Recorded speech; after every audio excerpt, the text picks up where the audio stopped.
Imagine hiring 4,000 people in just 4 years. That's an incredible milestone our guest today has achieved, transforming the way companies in the trades approach recruitment. But here's the kicker. He's not just filling seats. He's attracting the right hearts to drive lasting success. In this episode, we'll dive deep into the art of attracting, nurturing, qualifying, and hiring top talent. Our guest reveals why marketing principles don't just belong in your customer pipeline, but are critical to building a winning team. Jody Underhill is the mastermind behind Rapid Hire Pro, a company that has revolutionized recruitment for the trades. With over 300 clients and 4,000 successful hires, Jody has honed a systematic approach to turning job seekers into engaged and motivated team members. What sets Jody apart is his ability to blend technology with empathy, creating a recruitment process that feels as personal as it is efficient. Whether it's crafting targeted ads on social media or leveraging automation to keep candidates engaged, Jody's methods are redefining the hiring game. Today, you'll learn actionable strategies to stand out in a competitive hiring market, from crafting compelling job ads to building a culture that attracts the best talent. Let's jump in with Jody Underhill and uncover the secrets to building a dream team in roofing. Welcome to the Roofing Success Podcast. I'm Jim Aline, and I'm here to bring you insights from top leaders in the roofing industry to help you grow and scale your roofing business. Welcome back, Jody. How are you? Hello. I'm doing amazing. How are you doing? Awesome, man. My friend Jody Underhill from Rapid Hire Pro. It's great to have you back. I really, I've been on this kick recently, and I guess it's not recently, but like, all business is people. Right? We're always looking at, what SOP to create next. We're looking at, man, can we, what material should we use? There's all these other things, but really at the core of it, it comes down to people. And so that's why I wanted to have you back on, as you're building out Rapid Hire Pro and hired, I don't know, how many people have you guys hired now? It's over 4,000 in the last 3 years. Right. Yeah. So you've learned a few things about people, Jody, and not that you didn't know before. Yeah. And so I wanted to have you on today to talk about how to attract, nurture, qualify, and hire the right people. So how do we do that? How do we attract, nurture, qualify, and hire the right people? Sure. So we start with the attracting part. And what most people do for attracting, especially in the trades, it doesn't matter what trade it is where is the go-to source, right? It's the job boards. They go there because that's the easy thing to do, to go out and post a job description and post a job. But is that really attraction? Now, if you think about the way you market your business, are you just posting something somewhere so hoping that there's no job boards for getting customers, right? So what you have to do is you have to market your business. You have to advertise your business so you can attract customers. And what you have to do, it's the same thing whenever it comes to attracting employment candidates, is you have to basically market your company to make you the choice that they lean to. Because every person that you want to hire, because I hear I've done over 300 plus, we have over 300 plus clients and interviews and everything with them. And to say the same thing is that, that it takes a lot of time, but they're just looking for A players. No, doesn't matter if they have experience or they're apprentices. And the thing is that you need to be looking for the right people with the right seats and attracting them to you. And the way you do that is marketing your business to them the same way you market to get customers. And so to attract them, you have to advertise for them. And I'm not talking about the job boards. I'm talking about going to places. Where do they spend time? Right? I mean, it doesn't matter, Americans, Canadians, they spend 2.5 hours a day on social media. That's where you need to be. That's where you need to be putting your job ads out, is on Facebook and Instagram, to get their attention. Because whenever they're in between jobs or whatever they're doing, what do you think they're doing? They're scrolling. So you have to not just put out, hey, we're looking to hire roofers, we're looking to hire roofing salespeople. It's kind of like now hiring, but what is it that's going to cause them to want to come work for you? The gone are the days that we just put out an ad and say, people line up. People are looking for a job fit. A players don't want to come work in a company that doesn't have good branding, that doesn't have good reviews, that doesn't have all their systems in place, right? They want to come work somewhere where they know that they're going to be enabled to make as much money as they can while providing a great service to you as the business owner. So with that, it's about positioning, looking at your branding, looking at reviews. That is what starts to attract them. So you're going to basically you're pulling them to you with that. So going out, running the ads on Facebook and Instagram, which is difficult because it is a special ad category. They don't let you pick and choose by age or gender. You have to do it only by geography. So the first step in that is attracting them through showing them a better opportunity than where they're currently working. Because even if they have no experience and you're going to train them from scratch, the thing I hear over and over is we want to hire people with good attitude and aptitude. Well, guess what? If they have a good attitude and aptitude and they're of working age, they're working somewhere. And they're not necessarily spending time on the job boards looking for a job if they're comfortable. What we want to do is take those people who are comfortable and show them a better opportunity to come work for you. That's the attraction part. Now we need to nurture them. Right. Because I'm assuming this is a marketing funnel now, and it's what I've talked about many, many times on this show. You have to be marketing for your future employees. That it's part of it. I think you're marketing to your current employees, marketing to your future employees. So we have the marketing funnel, top of funnel. We're nurturing them. They're becoming aware of us.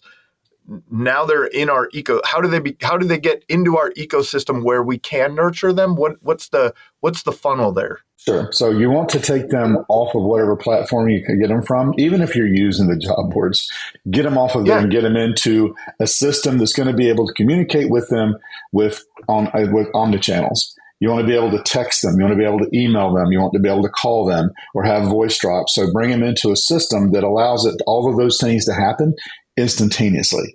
So they need to have something as soon as they submit their form. They need to have something that's starting to communicate with them within seconds, not hours, not days, within seconds. Because we have the attention of most people have the attention of a goldfish. So it's got to happen quickly, and it's got to have something. That messaging has to be branded to them. And the best thing I'd always tell people is using a local number to have that system do that communication, and then continue to communicate with them every day until you get them to take the action you want to. Because if we go back and talk about social media ads, we hear, oh, they don't work. No, they only always work. So you bring them in, and it's about what didn't work is what you did to nurture that lead of that candidate once you got it. And it's mainly getting them to go fill out an application so you can start the qualification. Where most companies fail or they drop the ball is they send one or two things and they stop. But I tell everybody that I talk to is like, once you get that lead, you have to call the lead. You have to text the lead. You have to go to work them in order to start to be able to qualify them. And those are usually happening in a manual process, which takes a lot of people's time. So the more automated you can have that, and I'm not talking like going, because the people right now, people in their brain are going, I hate AI. It doesn't have to be AI.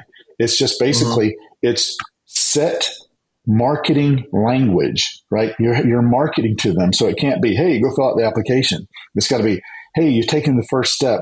The next step is XYZ. Letting them know what's going to happen as they go through that and telling them more about it, telling them more about the pay and more about the benefits and the benefits of, like, as you're nurturing them, you're also indoctrinating them into your culture, right? Because culture is a big thing. And culture isn't your slogans on the wall or the things you say on your website. It's how your employees feel Sunday before they have to get up and come to work on Monday. If they're dreading that, that's probably a culture problem. So you're indoctrinating them into that culture with that succinct marketing messaging, moving them through there to get them to where you can start to qualify them. And then with qualifying, there's several different ways you can do that.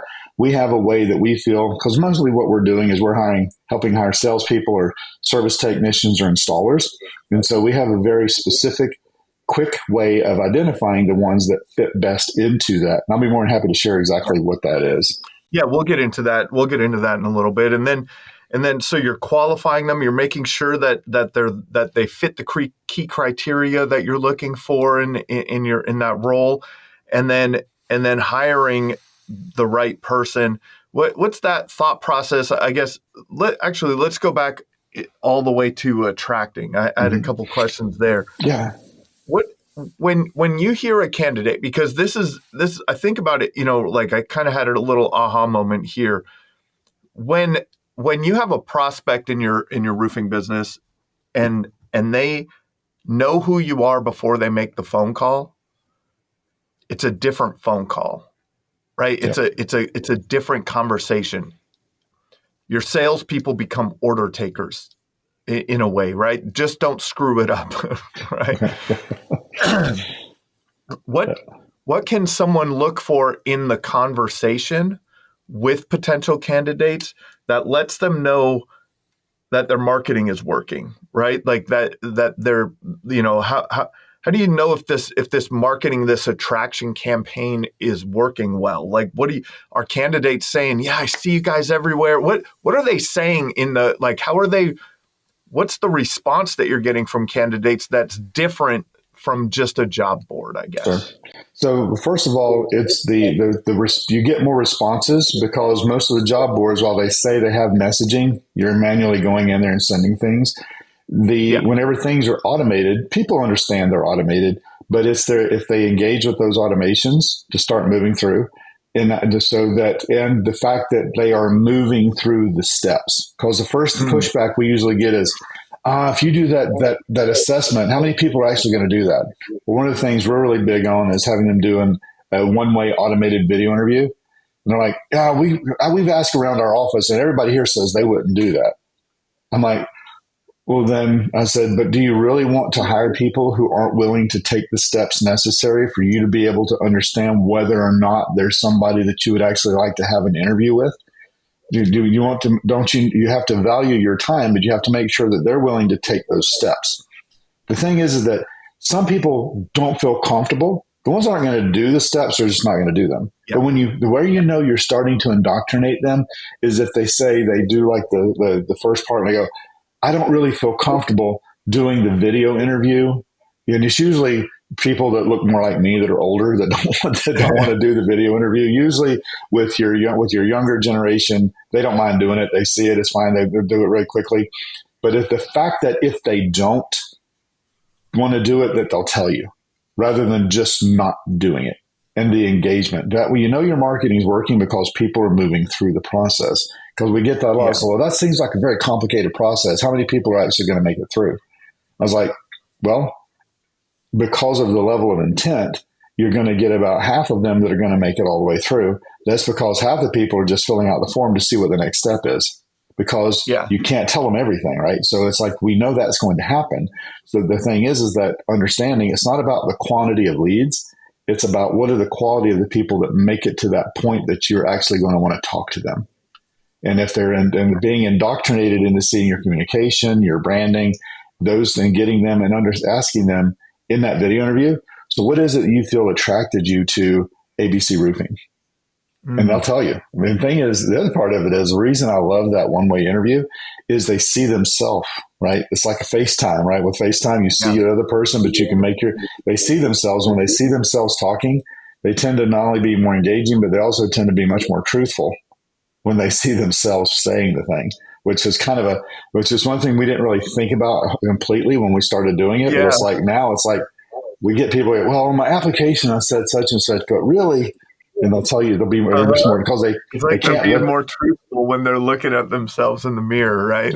Exactly. So that gets you to that point of being able to see that they tick the boxes of somebody who is going to meet the avatar of what you're looking for. Of the companies that you're working with that are doing the best at this, what are some of the things that you have found that are most attractive? Like, is it like the culture, the events and I'm just trying to think of like promotional things that a company will do, like, oh, our sales reps are, go on a trip every year, or like those types of things. Is it what are those things that people are like, these are the connections I'm making on this attraction level? Right. So the first is pay and benefits, but the thing is everybody has good pay and benefits, right? I mean, the ones that don't, they kind of stick out like a sore thumb. But the benefits, the pay, the branding, those boxes ticked. Now it is the work-life balance aspects of it. What is work? Because right now with the younger generation, work-life balance is as important as pay and benefits. They want to know that they're going to be able to go to their kids' soccer games or baseball games. They want to know that the things that they're able to do. If it's and even now, it's not just company truck provided. It needs to be a newer, reliable company truck, fully stocked truck. One of the things, I had a conversation with a company last week that just joined us. They're like, they said that we won't experience technicians that are tired of doing their own inventory, because with the system we have in place, anytime they use a part, the inventory, it's automated inventory. They don't have to worry about it. All they have to do is swing by and pick up the parts that have been ordered to go on their truck from the parts that they've used. And what they've even gone a step farther is they have a delivery person that goes around and delivers the parts to them on a daily basis when they're on the job. So they don't even have to go to the parts house anymore. So it's not only great company truck, reliable company vehicle, dispatch from home. They start and end their day in the driveway, but also now it's like, on-demand truck stocking, fully stocked brake room. Some of those things that show them that they're going to have a great experience and not have the hurdles that they've had possibly where they're currently at. People all the time say it, so it's like dispatch from home is a big deal. I'm like, yeah, if you have to drive 30 minutes to the shop every morning before you start your day, and that's work-life balance. Yep, definitely. So time and money. Time and money is the beginning. Yep. Right, like that's the beginning, right? But that time aspect in that work, like getting their time back, buying their time, or having additional time.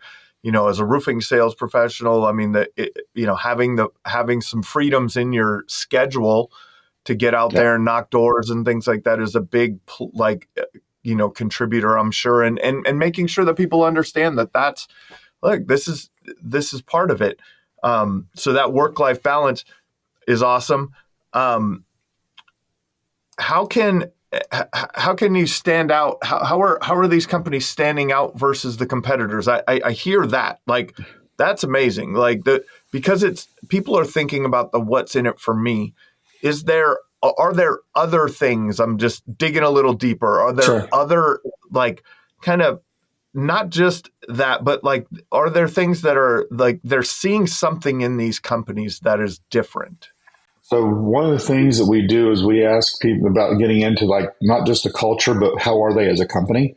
It helps us in creating. We're asking them, like, if your company was a movie, what would it be, right? Or a TV show, what would it be? Right. So some kind of like, oh, we're kind of like The Office. We have fun. We do. So it's like that's versus changing versus a company that's like, well, we're like a SEAL Team 6 operation. So, but positioning that in the ads in a way that kind of tells the personality of the company, because people want to work for one versus the other. So it's not about standing out that they're going to attract everybody. It's standing out in a way that they're going to attract the people that are going to best fit into the type of company that they are. Because every company has an identity. So just, that's people, a good one. Yeah, they have helping them identify their identity. Let's dig into that a little more, because I think that's a big point, is how do you filter through your attraction process? Right. How do you filter people through your attraction process? So part of it is looking at how they answer and seeing, is that somebody, whenever they're answering the questions, and even whether it's written, whether it's in the profile that you're doing or in their video interview, the way that they answer the questions also fitting into, does that fit what you're looking for in the culture? Mm-hmm. And one of the things that, like, we do, right? So whenever we're interviewing somebody, we initially we tell them, we put on our video interview, our core values, and we put on there. So how do you feel about this core value? And so it happens instantly. Our number one core value is gives a shit. And whenever we say that when we're talking to somebody, so, well, our first core value is gives a shit. Tell us how you feel about that. And we feel like, well, I would never say that. It's like, you're probably not going to be a fit, right? It's like, it's okay. Or they're like, they wince. It's like, oh, and there's people on here, if they heard me say that and they're like, oh, then we're probably not a good fit to work with as a company either, as a customer or as an employee. So it's like identifying, looking at those core values, and it's more than, oh, it's integrity and discipline. Yeah, well, What are those really? What does that really mean? So, when you get into that, lead without title, you show up, all kindness first. Those are things that people not only understand, but they can exemplify. But back to, that's just how we do it, back to the company and identifying if they're going to fit is asking questions in a way that fits the theme. Because we don't just use this is the same question every time. We take the theme of what they would look like as a movie and say, we work as a really well-oiled machine. Tell us how you would fit, how you're going to fit into that mechanism, to see how they would fit that. Or, we have a lot of camaraderie. We like to have fun. Tell us how you will fit into a fun-loving environment. That gets them to then see whether or not they're like, well, I mean, it's mainly about work. By their answer if they look like, and then it's not an all be all. It's just making the decision through these multiple pieces of the qualifying if it's somebody that you actually want to take the time to interview. The other thing that happens is, like, we have people that apply for a selling tech position, and they we use a DISC personality profile, and they're very high on cautious thinker. Then they're not a selling tech, they're an installer, right? You can tell, because you put a service tech in an installer truck, or an installer truck in a service tech van, both of them are unhappy and are pissed off they're not in the other side. They're not in the other one. So it's, from that standpoint, it's helping with that as well. Yeah, finding the person that's right for the seat, that their personality fits the role for sure. Let's go into that qualifying a little bit more. Like, what are some other qualifying criteria that you're using, say, for a sales rep? So on the selling side, the first thing we look at is their soft skills and their decision making. So if they're going to if they're in the sales environment, if they come across a situation with a customer and a question they've never heard before, do they call their supervisor? Do they phone a friend? Do they watch a YouTube video? Or do they muddle through and do the best they can? Well, it's probably what they need to do is say, I would ask another question to find out why that question was important. That's what you're really looking for, because too quickly salespeople jump to answering a question without understanding the question behind the question. And that's really what we're looking for, is the right in, right? It's like, I wouldn't do any of those. I'd ask them why why did they ask that question, or to get to the question behind that question. Just like, somebody says, I don't like running ads on Facebook. Most people would go right into, well, Facebook is so good. No. So, help me understand, why do you think that you don't like running ads on Facebook? Digging in a little more to get to that point. So it's from that standpoint. The other aspect on the sales side with the DISC profile, a lot of people are, that's old school. And that's like, yeah, but it also identifies, the I for influence. So anybody in the sales role needs to be very high on influence. And the thing they don't need to be high on is D. Because most people think, salespeople need to be dominant. No, they think if they become really high on that D on that scale on dominant, they think that they should actually be the boss. And so it's like, no, you got to understand the balance of where that needs to lay in there. And now, like I said, having done this and helped not only hire over 4,000 people, we probably ran over 10,000 plus profiles, both of our proficiency, both of the soft skills and DISC, and marrying those, we have a pretty good idea of exactly how that should fit. Yeah, for sure. Let's go into the nurture sequence a little bit. Mm-hmm.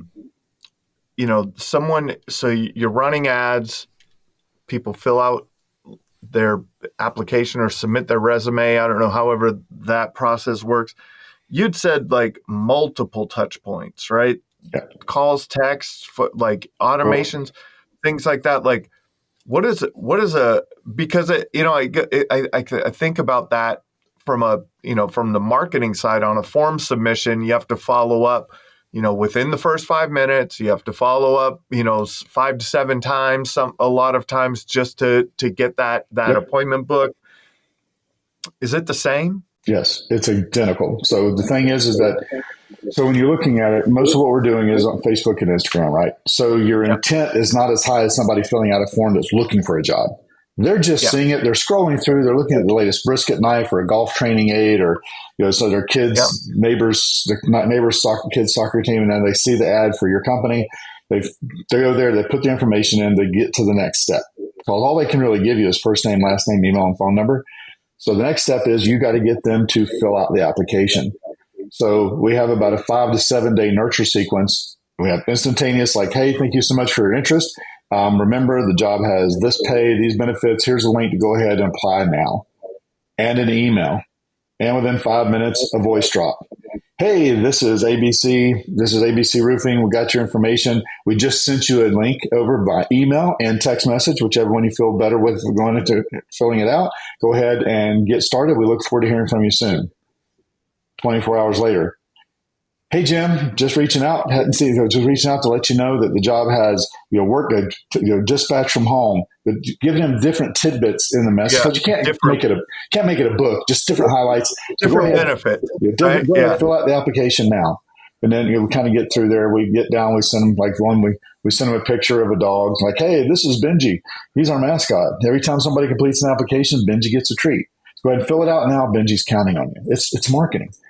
Now, as soon as they do the application, some of them do it immediately. Some of them don't do it for 5 days. We get down to day 5. We're like, hey, we've been sending you these messages for the last 5 days. If you want us to stop, just let us know. Or if you want us to keep sending them, type 1 if you want us to stop, 2 if you want us to keep sending them, kind of thing.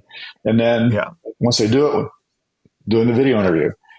Hey, the director's on set. He's ready to yell, lights, camera, action. It's time for your big debut.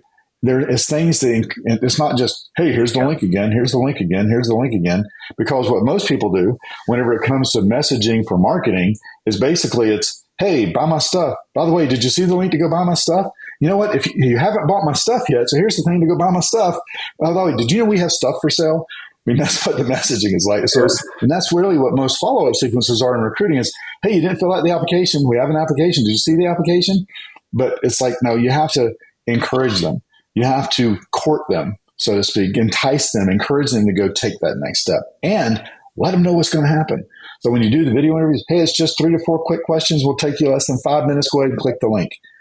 Tip your hand. When it gets to, we do the disc profile, hey, it would take you less than 5 minutes to fill out the profile to let us know that we're ready to move to the next step and move you to the head of the queue. It's the same thing as marketing, right? It's always getting them and making it so simple. Because what do we know as marketers? The confused mind always says no. Right? So we have to make it easy and make it that we want them to do it. Not, hey, you better do this or you're going to miss out. No, it's we are encouraging them with encouraging language each step of the way. And that's where, most people look at what we do. They call it like an ATS, right? An applicant tracking system. Really? That's what you want your system to do is track applicants? That sounds. How about we have something where you have an applicant marketing platform, right? So something where you can amp it up, so to speak, and that's what we really want to do is make it, because that's what we're doing. We're marketing, and that's where we have to keep that in mind. Is if you're not spending as much time, effort, and energy to get and qualify candidates as you are to get customers, you're kind of missing the boat. Yeah, definitely, and that's. There's a lot of opportunities for people right now. You look at the unemployment rates in the job, there's a lot of stuff going on, but man, there's still a lot of opportunity. I think people have more choices than ever, right? Yeah. And so they really want to make a choice that for a company that fits who they are, what they want to do, their goals, all of those things. Now we have them through the nurture process. You talked a little bit about qualifying and the criteria for qualifying. We talked a little bit about disc profiles and things like that. How can a business streamline the qualification process without sacrificing the quality? Like, is there a streamlining? Like, how do you make it efficient? Because it's the time, right? A lot of it is the time. The owner is the person interviewing, doing these things. It's a time thing. How do we streamline that? So the main thing is that you want to have them do multiple steps before you're even looking at it, right? Because the thing is, yes, all of that takes time, but when you've had them go through 3, basically, like we call them, like qualifying gates, it's kind of like a process where you get to this one. Looks like a roofing company. Right, a person, you get a lead, you ask them, do you own the home? Nope, boom, they're out. Yeah, they own the home. Yeah. How long have you owned the home? How old is the home? 2 years old. probably not going to fit. So you kind of do the same thing with these gates. With if you're looking at the application, when they do the first step, whenever the first step in the process, and if it's a video interview and they get on there and they're applying for a sales job and they look like they just rolled out of bed, or they're not wearing a shirt and they're sitting there in their car, and it's like, yeah, there's no sense to go to that next step. So have it go ahead and exit the process. So the only people that you look at are the ones who have completed all of the qualifying steps and have passed the qualifying step. So just like a lead, they own their own home. The home's 20 years old. They've seen water spotting on the ceiling. Okay, we probably want to go talk to them. With this, right? They felt the application. They have a good work history, and they have, after work history, they nail the video interview. They go through the skills assessment. Looks great. This fits the job that they're looking for. And even if it doesn't fit the job they're looking for, but they fit the last two, then maybe instead of being a service tech or a salesperson, they can be an installer or be a CSR or a dispatcher. So you don't want to look at them until they've done all the steps, because now you're not wasting. You're only looking at that and then deciding if that's the person you want to interview. That's the main thing that you do, is you're wanting to save the time of no matter who it is, whether it's the owner or a recruiter or the head of HR or just the ops manager, because he's going to be looking at them. You want to make it where they're only looking at the pieces of the puzzle that will give them a leading indicator that it's somebody that's going to fit the avatar, because we want to you got to make sure they fit the culture and the mission, because really what you're looking for, most companies have been in the position of, we just need to get butts in seats. We're just going to get people in the van, right? But what you really want to look at, and the way we classify it, is what you want hearts in trucks. You want to make sure the person in that truck has the heart to provide the level of service and represent your company the way that you want it to be done. And the easiest way to do that is to not only have the qualifying pieces, but then also interviewing them in a way that's going to let you know that, yeah, they have the heart to do that. And why do they want to come work for you? Making them not only qualified to meet the qualifications, but letting you know why they want to come work for you. Yeah. And so what are some of those, like, what are some of the best hiring questions you've heard, or like that, or what's a framework for it, or what, something that gives people okay, because I think a lot of small business owners, as roofing contractors, home service providers, things like that, man, a lot of people started as a sales rep, or they started in, on the production side, and it's not like they have HR experience, right? And I always thought, for years and years, I thought HR, the hiring process is dumb. Resumes are dumb. Interview questions are dumb. Like, I always until I learned, oh my goodness, there's a science to it. There's a reason that they're asking these questions. But I think that a truly skilled HR person will ask the right questions. I think as a small business owner, we may just say, well, what are your weaknesses? You know what I mean? And use the standard kind of fare that we've heard for years, but we don't know why we're asking that question. Sure. So what are some good hiring questions that lead to the why that you're asking them? Right. So the very first one, because the thing is in the job interview, it's like a first date, right? The real person doesn't show up, right? So it's the second and third date is where you start to really get to know each other. So the thing to do is to get rid of the chit chat, small talk, and really sort of look at that and see, what, we've looked at everything. It looks really good. So then asking them, so tell us, why do you feel that this is the place of all the places in the county that you could, or city you could work for? Why do you feel that this is the place that you want to come work? And find out what motivates them. Because is it, well, I can make enough money, or I really like the fact that I like the way that your branding is. If they tell you the story of why you work there, then that starts to all of the reasons that they should. But if it's like, well, because I can make $2 an hour more than where I'm currently at, all right. So then, well, tell us how do you think that what do you like best about the company then? Instead of then kind of getting them to tell you and sell themselves on why they're working for the company. And then the one I like best is whenever I ask them, so what's the latest book you've read? And I'm like, even if it doesn't matter if it's an installer or a service tech, if they can't tell you the latest book they've read, it's like, all right, well, tell me if you could read any book right now you wanted to, what would it be? and kind of look at, because you want them to be looking at things that they're doing to improve themselves. There's like their greatest accomplishment. But then we all know the whole thing of, tell me about your strengths, tell me about your 3 strengths, and tell me about your 3 weaknesses. And it's about all my weaknesses. People say I just am too dedicated to quality, right? So they take your weakness and make it a strength. The way I get around that, and I got it from the book Who, is ask them, so, Jim, whenever I call your last 2 supervisors and I ask them what they feel your biggest weakness is, what do you think they're going to tell me?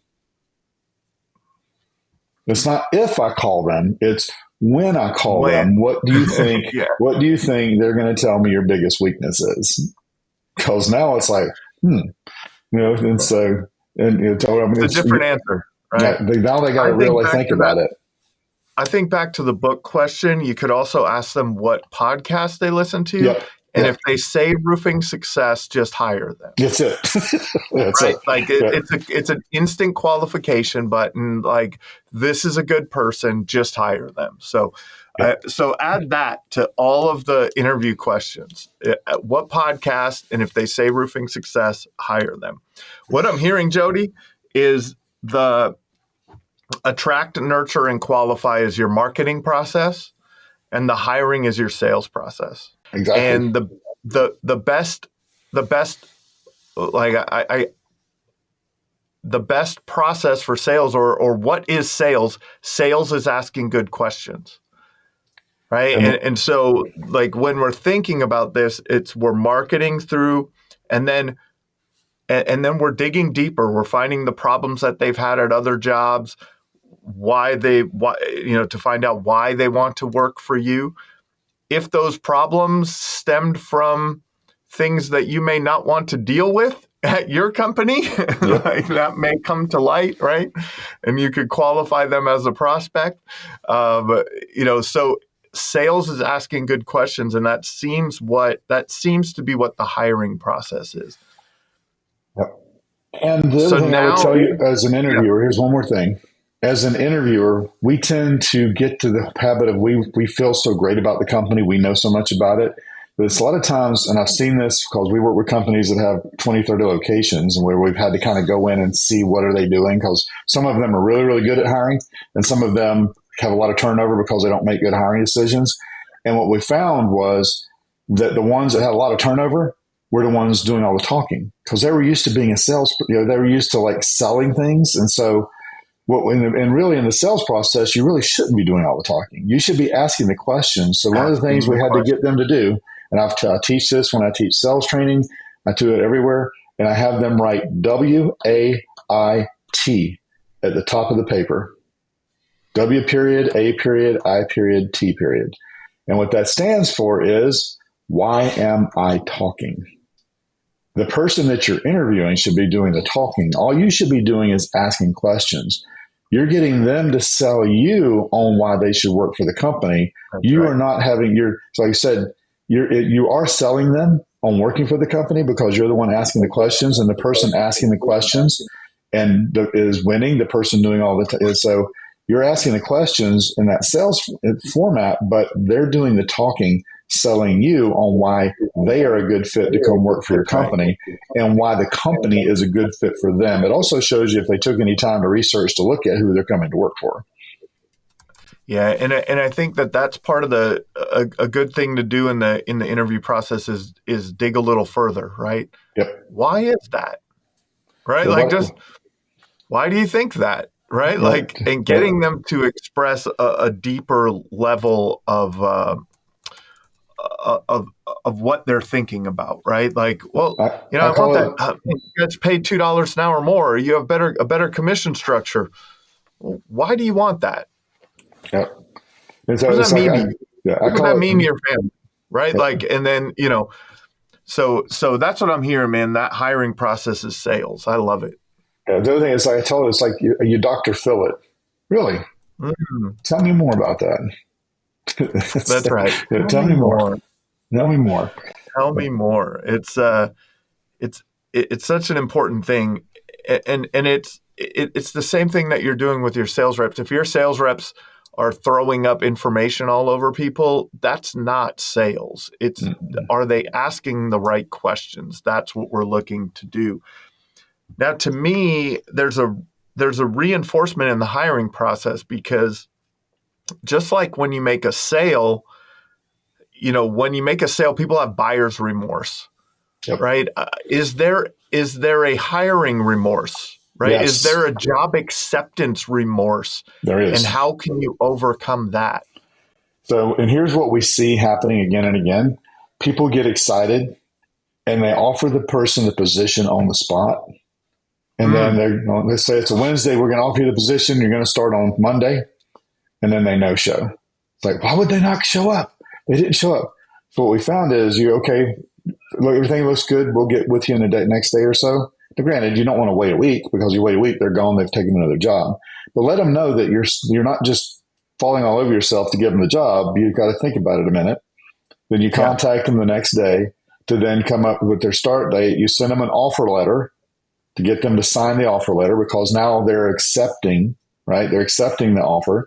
They're basically entering into a contract that they're accepting the offer, which indoctrinates them more into your business and your culture, that you do things professionally.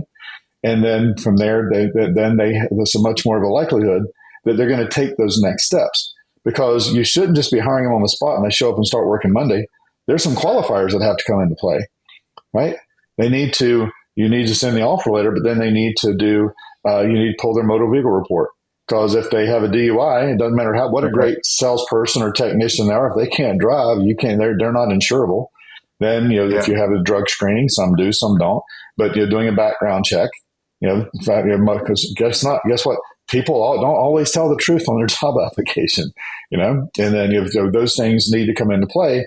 They can still come and start work on Monday with the contingency of everything passing on those. But now they're more tied into it. They've gone through those steps of submitting the information for the background check, doing the drug screening. Now they're more, again, indoctrinated into showing up. Yeah. So we always feel like, we got to make them the offer and catch them right now. No, let them know that you have options, right? It seems counterintuitive, because everything I've said up to this point is market to them, encourage them. You want to attract them, but you don't want to just jump at the first opportunity. You want to let them know that you have other options, and you let them know if you got some other people to talk with, and you let them know in the next 24 to 48 hours if it's going to be a fit. But you ask them, so if in the next 24 to 48 hours we decide this is a fit, does this feel like it's a fit for you? Yeah. So that you both are saying yes, you feel like if it's a fit, then the next step moving forward is to sign the offer letter. And this is probably a lot more granular than it needs to be, but I want everybody to have, I want you to be thinking about, because we hear a lot, they no-showed, and I hear that I get on a call. Well, I don't do sales calls. I go through and understand what people do. I make recommendations of what they should do. And it's the same thing is I hear that the people no-show the interviews. They take the job, but then they don't show up for the job. And it's what can you do to circumvent those things from happening? Because for most people, if they could just reduce the no-shows on the interviews and reduce the no-shows after they've offered the job, they would probably have enough people. That's right. Now, one more thing I want to mention very, very quickly. Do you know what the average turnover in the typical home service company is? Like time frame or? No, or the percentage of turnover over the course of a year. Oh, I would guess it's definitely above 50%. Yeah, it's like 67% turnover. Yeah. One of the things that can help reduce, and I'm sitting at a big bay window and the sun's hitting me. I already am squinting at it. So the thing is that the steps you do up front can lead to them staying longer, because making sure that they fit the culture, that they are a good fit for being like the office instead of being like SEAL Team 6. All of those pieces, and as you go through the interview process, the more they're indoctrinated and really get the fact that this is a great company and where they fit, the longer they stay. And so it's not about retention isn't about the things you do after you hire them. That is important, but it's about the things you're doing in the process of hiring them that can also lead to that. Because if it's just like you go back to EOS, if they talk about right person, right seat, you got to get it, want it, and can do it. And if they do those and they fit that avatar and they fit your culture, they're going to be around a lot longer, and they're not going to be easily enticed to go somewhere else. And that's the thing. There's the ENPS score, there's the net promoter score, and then there's companies that do the ENPS score. And that, I think it's the question in the ENPS score is, would you leave your job for an offer that's 10% more, right? Like, and if you, like, what you're looking for is to create an environment that people are in the right seat. They love what they do, and they wouldn't leave for 10% more. Like, that's, now you start getting into 20, 30, 40% more, people have to make different decisions, right? Like, that's and one thing to keep in mind, people would not leave for 20 or 30% more pay to go to work for a company who has a bad reputation. And that's today in home services, if you have less than 4.5 stars on your Google reviews, less than 100 reviews and less than 4.5, people look at that as not good. They don't want to. It's crazy that 4.5 is now not good, but because most companies you'll see have 500, 600,000 reviews and 4.7, 4.9 stars. And they look at that as, okay, that's almost that's kind of like the standard it should be now. But if you look at companies because we've made mistakes where we've like brought on companies that had like 3.9 stars in their reviews, and it didn't matter how many people their size their audience was. It's hard to get people to want to come to work. Same thing on the marketing side, right? If you have a bad reputation online, and you don't have as good or better a reputation than the companies around you, homeowners will not want to work with you, right? Like it's the same thing. It's a reflection. Everything is a reflection online. We're all looking in the same places.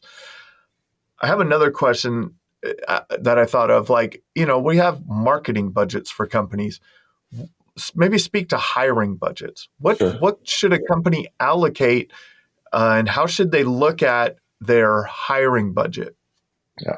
So what I look at it is, it's like if you're depending on, like, if you say you're hiring for one position, you're hiring for a sales position, and if you're needing to hire for 3 or 4 people, you're probably going to be spending somewhere around $3,000 a month, including your ad spend, on being able to do everything you need to do in order to not only get the candidates, nurture them all the way through the process of getting someone to be hired.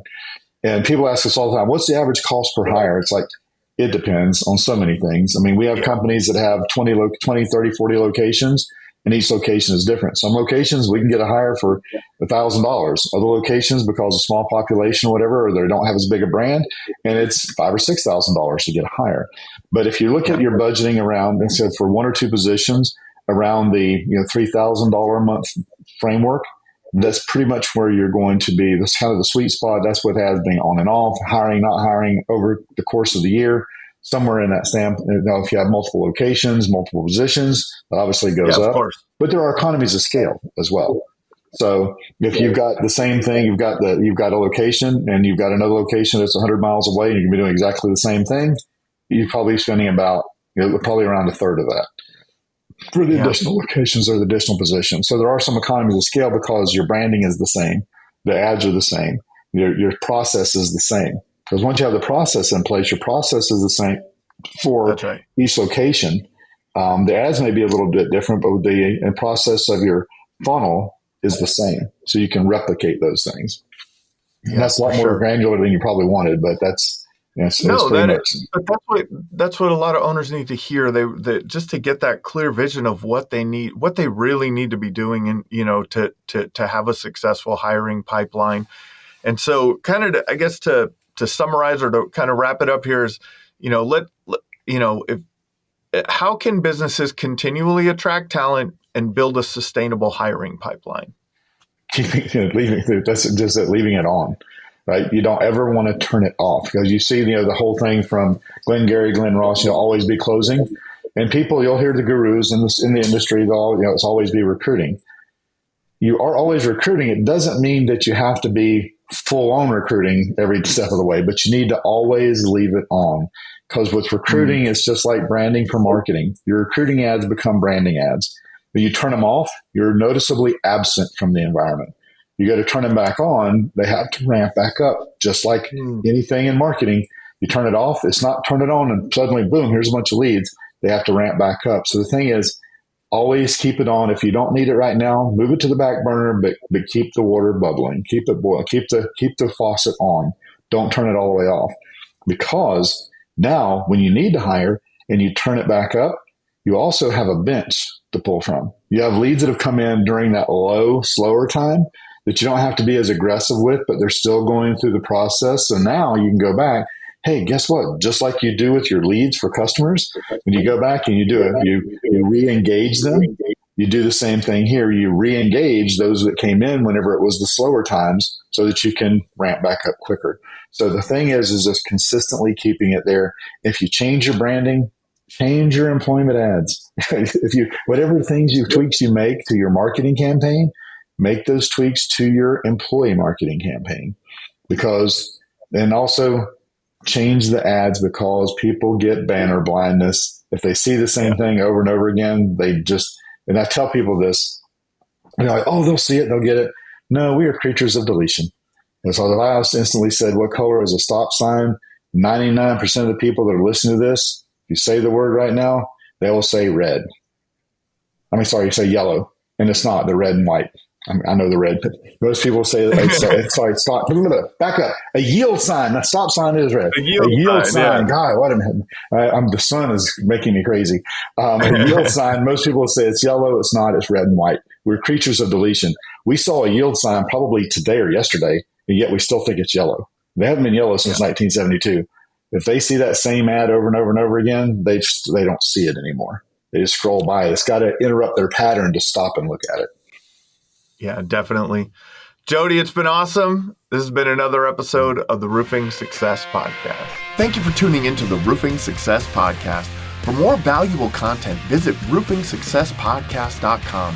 While there, check out our sponsors for exclusive offers, shop for merchandise, and sign up for our newsletter for industry updates and tips.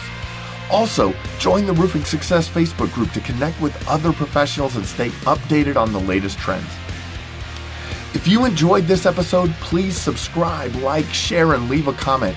Your support helps us continue to bring you top industry insights. The website link is in the description. Thanks for listening.